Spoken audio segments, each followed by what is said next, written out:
Hello नमस्कार दोस्तों, agriculture बाबा help desk में आपका हार्दिक स्वागत करता हूं। आज के वीडियो में हम बात करेंगे कि जो धान की फसल होती है उसमें जो हमारी पष्ट खुराक होती है वो कब देना चाहिए और कौन कौन सी खाद के साथ देना चाहिए, मतलब अर्थात हमें कौन कौन सी खाद किस किस माइक्रोन्यूट्रिएंट्स के साथ कब देनी चाहिए जिससे हमारी पैदावार हमें अच्छी मिल सके और जो अंत तक कार्य करती है, जो हमारी बालियों को बड़ी निकालना, दानों में भराव क्षमता रखना, उनमें भी ये काम करेगी। तो चलिए इस वीडियो में विस्तार से बात करते हैं। हमने जो हमारे पिछले वीडियो थी उसमें बात की थी कि धान की जो फसल होती है उसमें रोपाई से पहले या फिर रोपाई के बाद कौन सी खाद देना चाहिए और खाद कब देना चाहिए, रोपाई से पहले या रोपाई के बाद। अगर आपने वीडियो नहीं देखी तो आप हमारे रिसेंट वीडियो में जाकर उस वीडियो को देख सकते हो। तो चलिए इस वीडियो में बात करते हैं कि धान की फसल में हमें खाद कब देनी चाहिए। जब हम धान की फसल की रोपाई करते हैं तो उसकी जड़ें थोड़ी नीचे चली जाती है और इस कारण अगर हम धान की फसल की रोपाई करने के बाद 3 या 4 दिन के अंतराल में अगर कोई खाद देते हैं, माइक्रोन्यूट्रिएंट्स देते हैं, तो धान की फसल उन्हें पूर्ण रूप से नहीं ले पाती क्योंकि वो जड़ें नीचे चली जाती है और वो खाद ऊपर ही पड़ी रह जाती है। वो तब तक काम नहीं ले पाती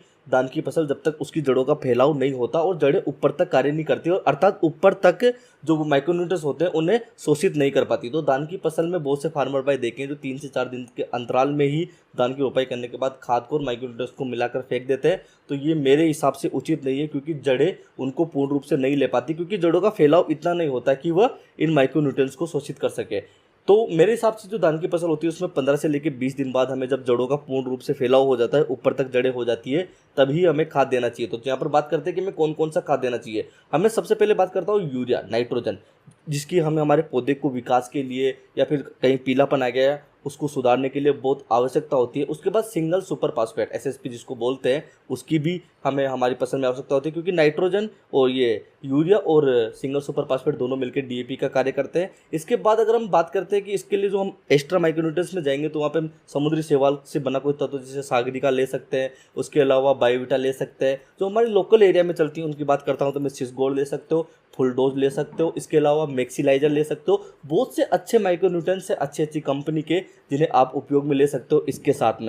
इसके बाद अगर आपकी फसल आपको और कमज़ोर दिखती है कि थोड़ी कमज़ोर है तो आप जो 6 एलिमेंट वाला माइक्रोन्यूट्रिएंट्स आते हैं जिनका जिंक, कॉपर, मैग्नीज सब होते हैं, 6 न्यूट्रिएंट्स होते हैं, उसकी मात्रा ले सकते हो। इसके बाद अगर आपको लगता है कि आपकी फसल में कहीं ना कहीं कीटनाशक की आवश्यकता है, मतलब आपकी फसल में नीचे दीमक हो सकता है, लाल लट हो सकती है, फिर किसी भी प्रकार का कोई कीट है, तो उसके लिए आपको जो कीटनाशक होगा वो भी लेना पड़ेगा। इसके लिए आप इमिडा 70% भी ले सकते हो, थाइनोक्साम 25% भी ले सकते हो, कार्टाप भी ले सकते हो, रिजेंट भी ले सकते हो। इनमें से कोई भी जो आपको उचित लगे आपके एरिया के अकॉर्डिंग और आपकी वो कीटनाशक के अकॉर्डिंग कि आपकी इसमें फसल में कितना कीट है, किस मात्रा में है, तो उसके अकॉर्डिंग आप ये ले सकते हो। इनको आपको सभी को मिक्स करके 25 दिन की जो हमारी 15 से लेकर 25 दिन की बीच की फसल है उसमें लेना चाहिए। आपको इसमें नाइट्रोजन है वो 40 किलो प्रति एकड़ और जो सिंगल सुपर फास्फेट है वो 80 किलो प्रति एकड़।